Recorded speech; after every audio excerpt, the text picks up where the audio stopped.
Welcome back to Mrs. B Reads. We are working on I Am Malala, the Young Readers Edition, and this is chapter 34, page 182, The One Thing We All Know. A few things remain the same in this new world.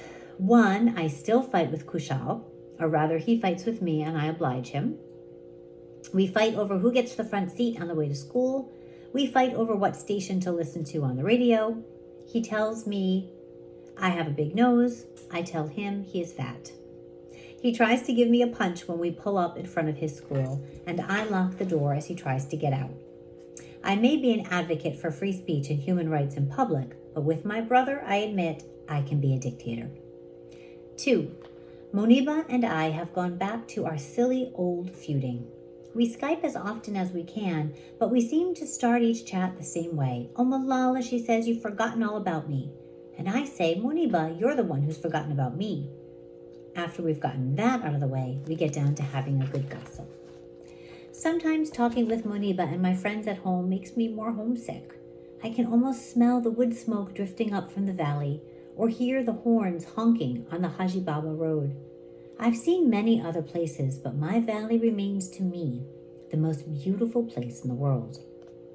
I will go back to Pakistan eventually, but whenever I tell my father I want to go home, he finds excuses. No, Johnny, he says, your medical treatment is not complete. Or, these schools are good. You must stay here until you have learned all you can. He doesn't say the one thing we all know.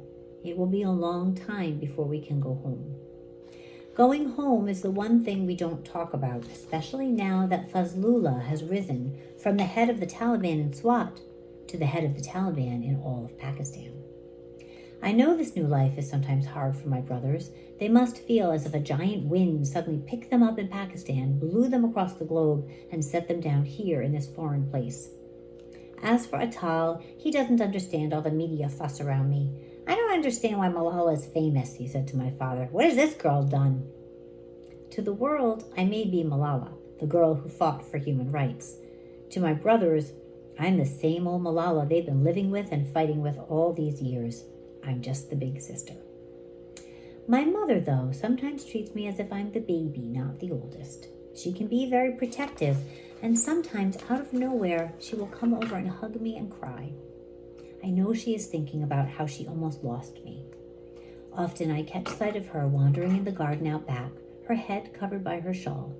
She feeds the birds from leftovers she keeps on the windowsill, just as she used to do back home.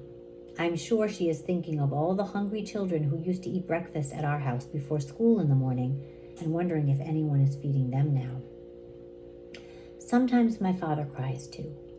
He cries when he recalls those first days after the attack, when I was somewhere between life and death. He cries at the memory of the attack itself. He cries with relief when he wakes up from an afternoon nap to hear his children's voices in the yard and realizes that I am alive.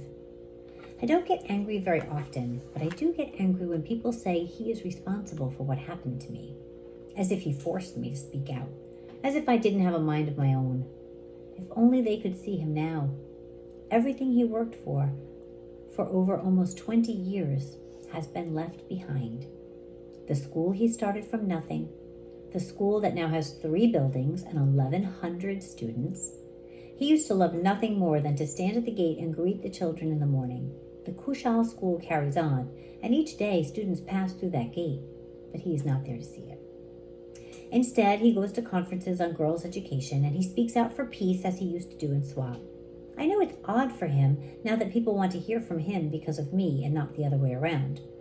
Malala used to be known as my daughter, he says, but I am proud to say that now I am known as Malala's father.